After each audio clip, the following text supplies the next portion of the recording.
Kayang-kaya ko si Dorina. At least now the people know kung sino talagang mas magaling. I'm very sure concert mo ang pipilaan ng mga tao, Lavinia. I told you, Larry. Ikaw naman kasi masyado kong nag-aalala. I'm sorry. Excuse me, Lavinia. Ang mama mo nasa kabilang studio nagpapa-interview.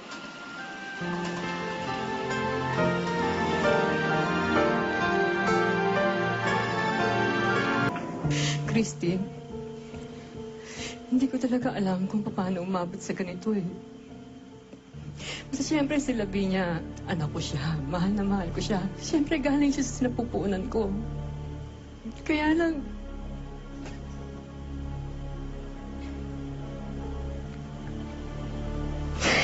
siya, Christy, hindi ko maintindihan. Tinapon niya kami sa kalye. Kaming dalawang kapatid niya.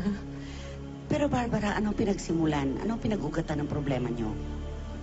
Wala lang. Mas mga maliliit na bagay lang. Siyempre, Christina ako. Pagka nagkakamali yung anak mo, siyempre, dahil concerned ka, mahal mo yan, ayaw mong mapasama yan. Tuturuan mo, papangaralan mo, siyempre, aayusin mo, hindi ba? At ganun tayong mga ina talaga, di ba? Para sa kapakanan ng mga anak natin ang ginagawa natin. Siyempre, kaso sa Lavinia, ayaw niya ng ganyan. Siyempre, si Lavinia na siya, sikat na, sensational diva. Ayaw niya ng pinagsasabihan siya. Iwan ko. Ma? O, Barbara, ang anak mo, si Lavinia.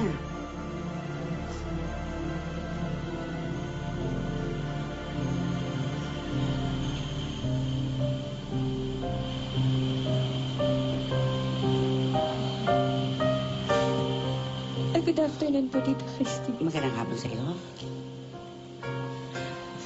Anong dahilan at napasugod ka dito? Anong ginagawa mo dito? Ma, nagpunta po ako dito para humingi ng tawad sa inyo.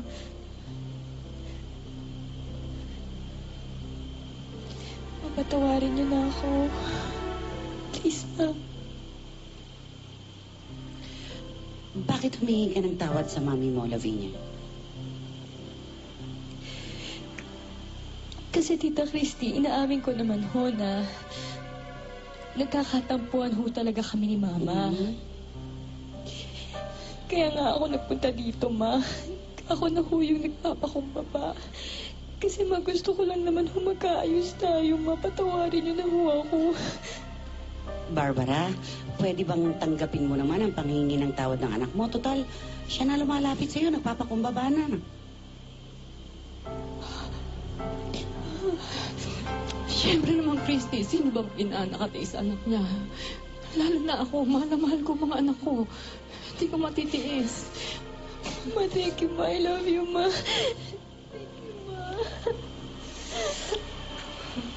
Plastic ka.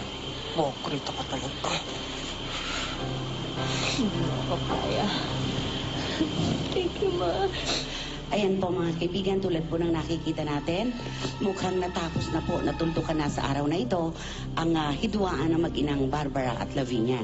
At sana nga po ito na ang huling araw na mababalitaan natin na nagkakaroon sila ng tampuhan. Salamat po.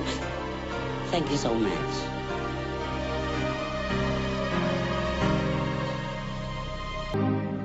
Sure. Mama-picture tayo. Sige. Thank you. Sige po. Bye. Tigil niyo na yung paninira niya sa akin, Ma. Hindi niyo ba nakikita na kahit naman anong gawin ninyo? So, galing ako sa inyo. At lagi ko na kayo naiisahan. Sumakay lang ako sa drama mo kanina dahil ayaw kong masira sa harapan ng publiko. Pero lalabas din ang totoo. Malalaman din ang lahat kung gaano ka kasama. Makikilala din nila ang totoong Lavinia.